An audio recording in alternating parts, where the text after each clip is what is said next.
아버지 언니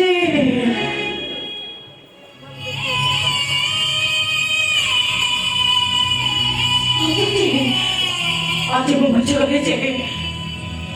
aku bisa saya walaupun aku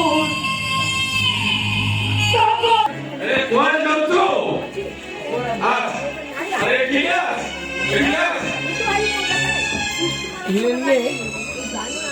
वो मंदिर तोरे ठकी रही मारे महादेव प्यारे तोरे केबे ठकी होली ମୁଁ କଥା ଦେଇଛି ମାନେ ମନ୍ଦିରକୁ ନିଶ୍ଚିତ ଭାବରେ କିନ୍ତୁ ଗୋଟେ କଣ୍ଡିସନରେ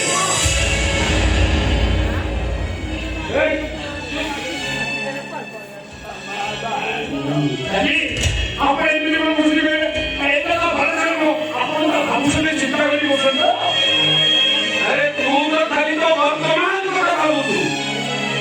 କିନ୍ତୁ ମୁଁ तो অতীত সাଙ୍ଗরে তো বর্তমান সাଙ୍ଗরে অতীত ভবিষ্যৎ কথা ভাবুছি মিঠি ମୋ ଘରର ବହୁ ନିଶ୍ଚୟ ହବ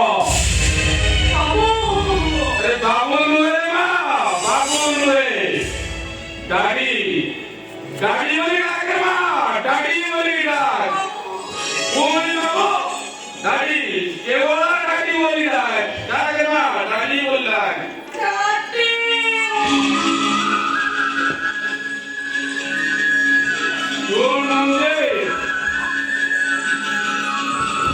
আজি ଠାରୁ ଏ ଘରର ସବୁ ଦାୟିତ୍ୱ ମୋ ବୋଉର ମୋ ବୋଉ କଥାରେ ଘର ଚାଲିବ ମୋ ବୋଉ ଏ ଘରର ସର୍ବେ ସର୍ବା ଏ ଘରକୁ ଆସିବ ମୋ ବୋଉ କଥାରେ ଆସିବ ଆଉ ଯିଏ ବାହାରେ ଚାଲିବ ମୋ ବୋଉ ବାହାରେ ଚାଲିବ ତାହେଲେ ମା ଭିତରକୁ ଯା তোর মন্দির আগে তুই বলবা কালে তোর মিটি থেকে বাহার মন্দিরে যাবি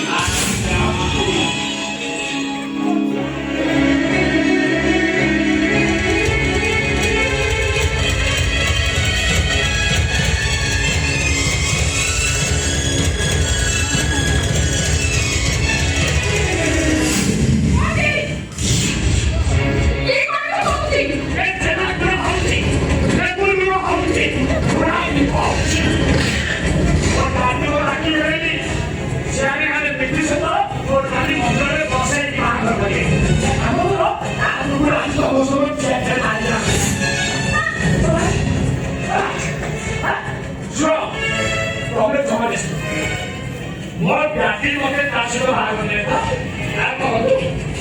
ତମ ପାଇଁ କିଛି ଅସୁବିଧା ନାହିଁ ସବୁଦିନ ମୋ ଘରକୁ ଆସିବ ମୋର ରୁମ୍ରେ ଶୋଇବ ଏଠି ଏସି ଲଗେଇଦେବି ଚିଲ୍ ହେଇଯିବ ଟିକେ ପାଖରେ ମାରିଦବା ପୁରା ତ ଖାଲି ଦିନରେ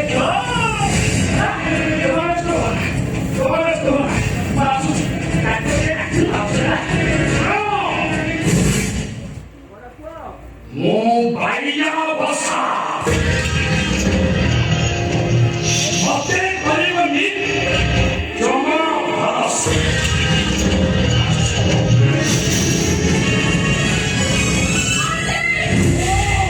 ଜମା ବ୍ୟସ୍ତ ହବ ନା କାଲିକା ଦେଖୁଛନ୍ତି ଆସୁଛି ଆଉ ତା ପଛକୁ ଚାଲବ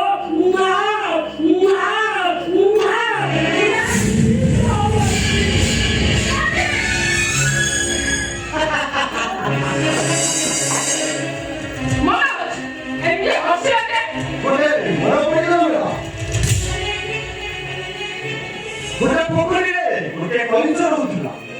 ଆଉ କଇଁଚ ଜାଣିବାକୁ ପାଇଲା ଖାଲି କେଉଁମାନେ ଆସି ଗଛ ଧରିବେ ଆଉ କଇଁଚ କଣ କଲା ଜାଣିଛ ହଂସ ସାଙ୍ଗକୁ ଯାଇ କହିଲା ଆରେ ହଂସ ଭାଇ ମତେ ଏ ଜାଗାରେ ଅନ୍ୟ ଜାଗାରୁ ଛାଡ଼ି ହଂସ ଦେବ ବି ସେଇଆ କଲେ ଗୋଟେ ବାଡ଼ି ଆଣିଲେ ଆଉ କଇଁଚକୁ କାମୁଡ଼ି କଇଁଚ ବି କାମୁଡ଼ି ଧରିଲା ଆଉ ଭଗବାନ ବାଡ଼ିକୁ ଧରି ଆକାଶକୁ ଉଡ଼ିଗଲେ ଠିକ ସେତିକି କଲେ ଗାଁ ଗହଳିରେ ଖେଳୁଥିବା ପିଲାମାନେ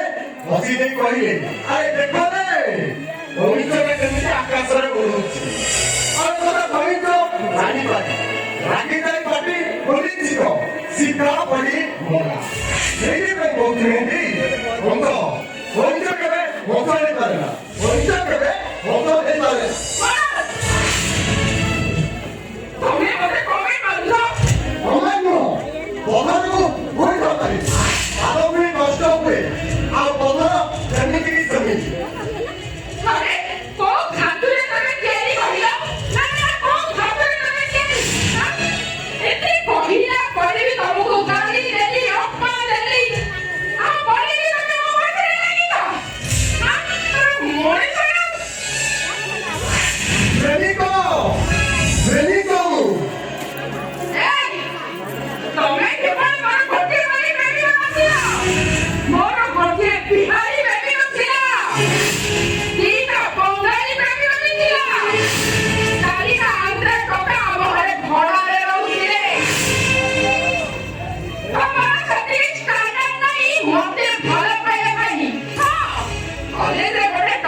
ତମେ ମୋ